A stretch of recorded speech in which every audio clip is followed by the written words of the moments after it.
మరొక గంటన్నరలో పట్టభద్రుల ఎమ్మెల్సీ ఎన్నికల ప్రచారం ముగియబోతా ఉంది. సోదరులారా, పట్టభద్రుల ఎన్నిక అంటే ఇది మేధావుల ఎన్నిక.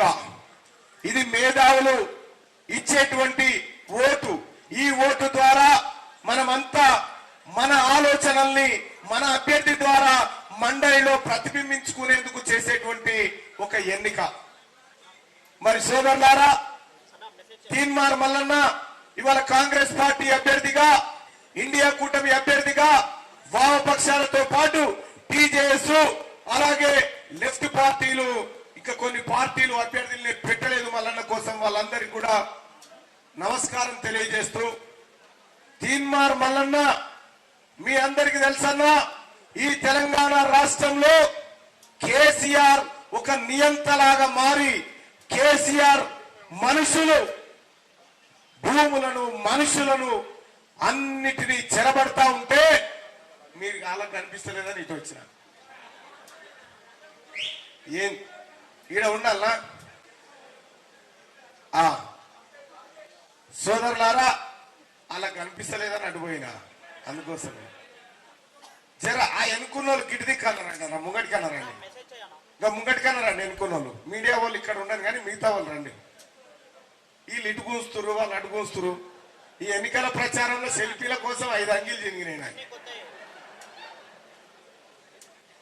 సోదరులారా, ఈ పట్టభద్రుల ఎమ్మెల్సీ ఉప ఎన్నికలో మీ అందరికీ తెలుసు, 2021లో జరిగిన ఎన్నికల్లో ఇదే ఆర్జాలబాయి దగ్గర ఎన్నికల కౌంటింగ్ జరిగింది.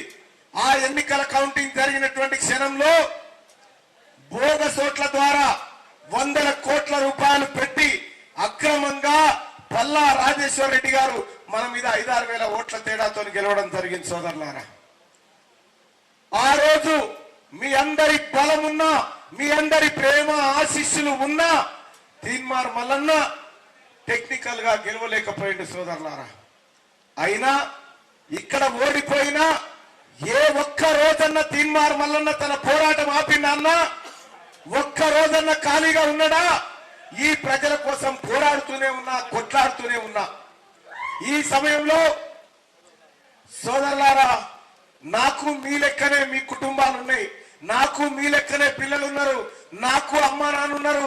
వాళ్ళని నిమ్మలంగా చూసుకోవాలి, వాళ్ళని సంతోష పెట్టాలి, వాళ్ళ కుటుంబం వాళ్ళు కూడా హ్యాపీగా ఉండాలని కోరిక నాకుంది. కానీ సోదరులారా, ఎవరో ఒకరు బయటికి రాకపోతే, ఎవరో ఒకరు కొట్లాడకపోతే, ఈ సమాజానికి జరుగుతున్నటువంటి అన్యాయాన్ని ఎదురించకపోతే ఎవరు చేస్తారు? మీరు అందరూ ఒకసారి ఆలోచన చేయండి. అందుకోసమే నేను ప్రతిరోజు కేసీఆర్ 10 ఏళ్ల కాలంలో, ముఖ్యంగా 2021 తర్వాత పీక్ స్టేజ్ లో ఉన్నప్పుడు నేను ప్రతిరోజు నా బిడ్డల ముఖం చూసుకొని బయటికి వెళ్తుంటే ఇదే ఆఖరి రోజు బిడ్డ అని చెప్తుంటే, ఆ రకంగా కొట్లాడిన సోదరులారా, మీ అందరి బలంతో, మీరిచ్చినటువంటి ఒక ధైర్యంతో తీన్మార్ మల్లన్న ప్రాణాలకు తెగించి కొట్లాడిండు.